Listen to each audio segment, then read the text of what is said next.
Over the East China Sea, an alarm screams through a Japanese F-15 pilot's cockpit. It's a radar lock. A Chinese J-15 fighter jet is painting his aircraft, its targeting system fully active. For months, tensions over the Senkaku Islands have been simmering, mostly playing out in tense standoffs between Coast Guard ships. But this is different. This isn't a patrol boat. This is the sharp end of the spear. What happens in the next 72 hours could decide the future of Asia. How does a single, aggressive move explode into an all-out war fought with hypersonic missiles and satellite killers? This is the minute-by-minute breakdown of how a war between China and Japan could begin. It all starts at hour 0. A Chinese J-15 fighter, escorting a formation of bombers on a patrol, suddenly breaks away. It closes aggressively on a Japanese F-15 flying a routine surveillance mission. The radar lock is followed by a flash. A missile warning shot streaks past the Japanese jet's nose. It's a deliberate, unmistakable act of aggression. The Japanese pilot banks hard, and in that instant, the old rules of engagement are gone. In Tokyo, the diplomatic hotline to Beijing, already known for being unreliable, just rings and rings. No one is picking up within the hour. An emergency Security Council meeting kicks off in Tokyo. Japan's Prime Minister, Sanae Takaichi, is facing the biggest crisis of her career. Around the table, her hawkish ministers are clear.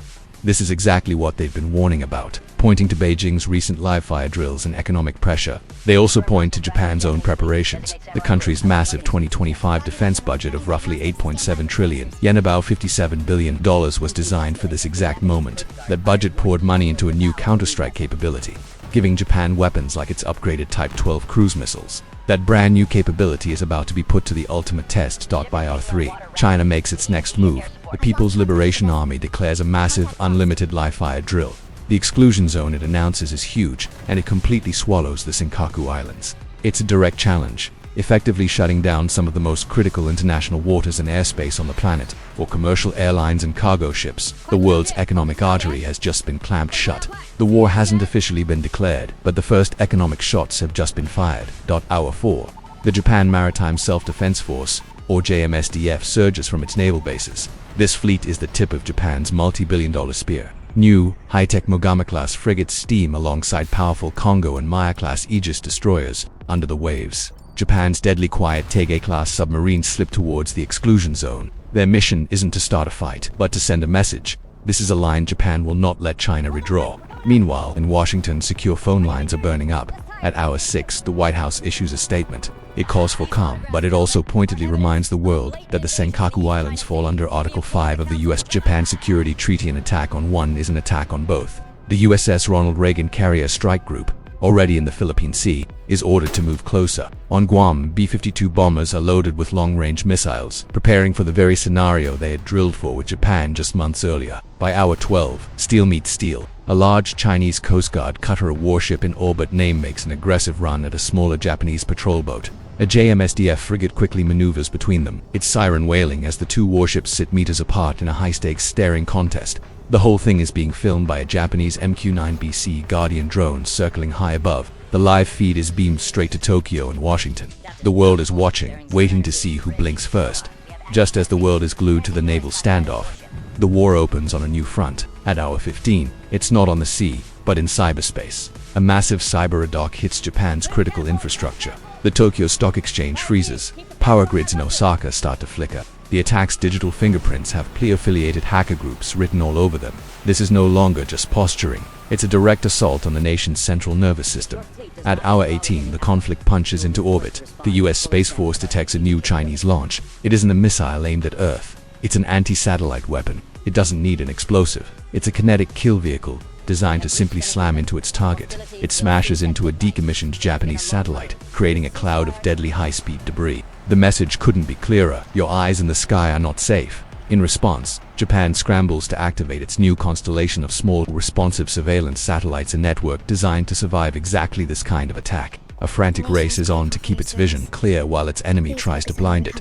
The third invisible front opens at hour 20. Under the cover of total darkness, a swarm of autonomous drones lifts off from a group of Chinese fishing vessels near the sink. These aren't hobbyist quad, they are military-grade AI-guided weapons. They fly in complex, shifting formations, testing Japanese radar and air defense response times around the critical Ryukyu Island chain. The age of algorithmic warfare has just arrived, and it is terrifying.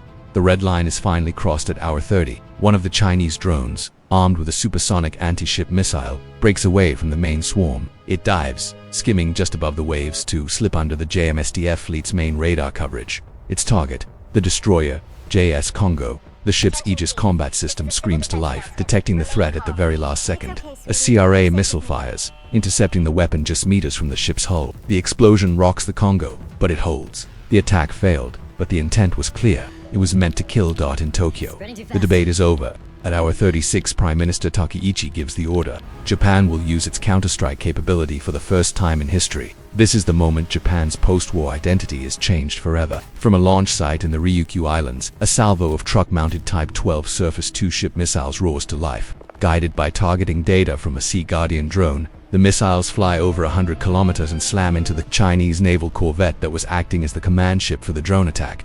The ship vanishes in a fireball. It's the first direct state-to-state kinetic strike of the war. Beijing's response is swift and furious. At hour 48, state media makes the announcement. Japan's attack was an unprovoked act of war. China's official military budget of over $225 billion a number most experts believe is actually closer to 330 or 450 billions fully unleashed. Script internal, the PLA's Eastern Theater Command initiates Operation Iron Fist.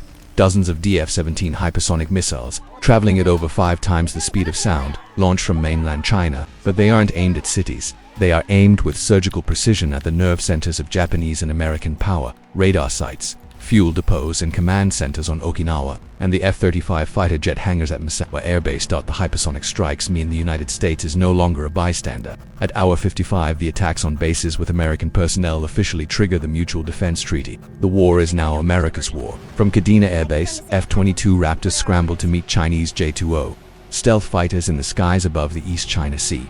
It is the first battle between stealth fighters in history. At the same time, B-52 bombers flying all the way from the continental US link up with Japanese F-15 escorts, unleashing waves of long-range missiles at the Chinese fleet that's gathering for a potential invasion. At hour 6, the great naval battle for the Miyako Strait begins. China's sheer number of ships is staggering, the result of a budget that dwarfs Japan's. Script internal, its advanced Type 055 destroyers, which many consider the most powerful surface warships in the world, launch volley after volley of anti-ship cruise missiles. They're met by the combined firepower of the JMSDF and the US 7th Fleet.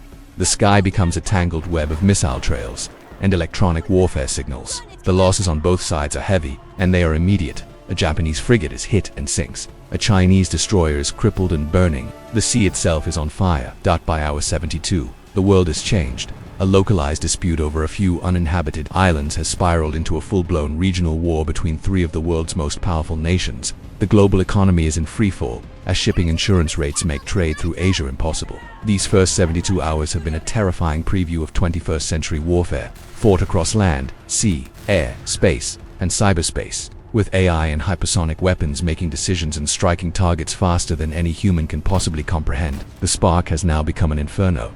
From a single radar lock to a regional war in just 3 days, Japan's multi-billion-dollar bet on deterrence has just collided with the full force of China's military machine. We've seen the first use of counterstrike weapons, the first battles between stealth jets, and the frightening debut of AI-driven drone swarms and anti-satellite attacks. This first phase is over, and the consequences aerial-ready catastrophic.